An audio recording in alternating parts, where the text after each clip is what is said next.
একটানা ভারী বর্ষণের ফলে ভারতের হিমাচল প্রদেশে সৃষ্ট বন্যা তীব্র থেকে তীব্রতর হচ্ছে। তলিয়ে গেছে পথ ঘাট, অনেক স্থানেই রয়েছে বিদ্যুৎ বিচ্ছিন্ন, নিখোঁজ রয়েছেন অসংখ্য মানুষ। এমন পরিস্থিতিতে উদ্ধার কাজ চালিয়ে যেতে হিমশিম খেতে হচ্ছে উদ্ধার কর্মীদের। একটানা বৃষ্টিপাতের ফলে যে মানবিক বিপর্যয় সৃষ্টি হয়েছে হিমাচল প্রদেশ জুড়ে, তার মধ্যে সবচেয়ে ভয়াবহ হয়ে দাঁড়িয়েছে ব্যাপক ভূমিধস। ভারতীয় সংবাদ মাধ্যম এনডিটিভির বরাতে জানা যায়, তৃতীয় দিনের মতো হিমাচল প্রদেশের মান্ডি জেলায় উদ্ধারকর্মীরা অনুসন্ধান শুরু করেছেন।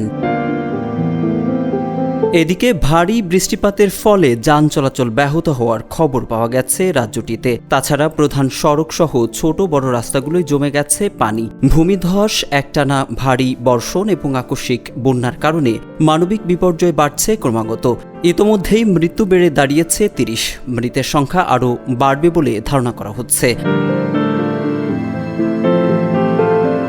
গণমাধ্যমের খবরে বলা হয়েছে, বৈরী আবহাওয়ার কারণে হিমাচল প্রদেশে সৃষ্ট এই বন্যায় এখন পর্যন্ত ৩ ডজনের মতো মানুষ নিখোঁজ রয়েছেন।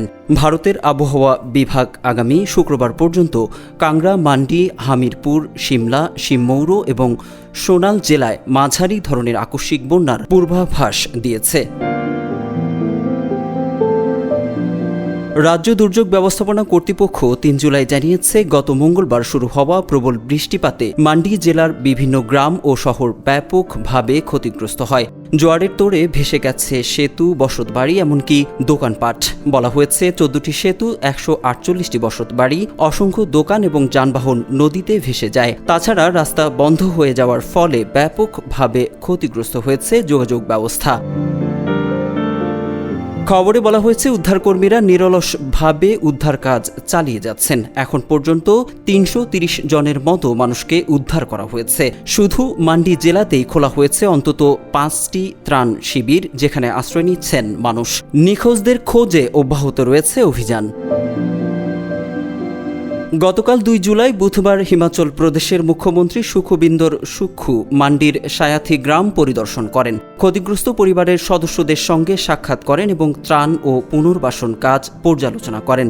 স্থানীয় প্রশাসন নাগরিকদের নিরাপদ স্থানে সরে যাওয়ার নির্দেশ দিয়েছে এবং পর্যটকদের উঁচু পাহাড়ি ও নদী তীরবর্তী এলাকা এড়িয়ে চলতে বলা হয়েছে। জারি করা হয়েছে রেড অ্যালার্ট।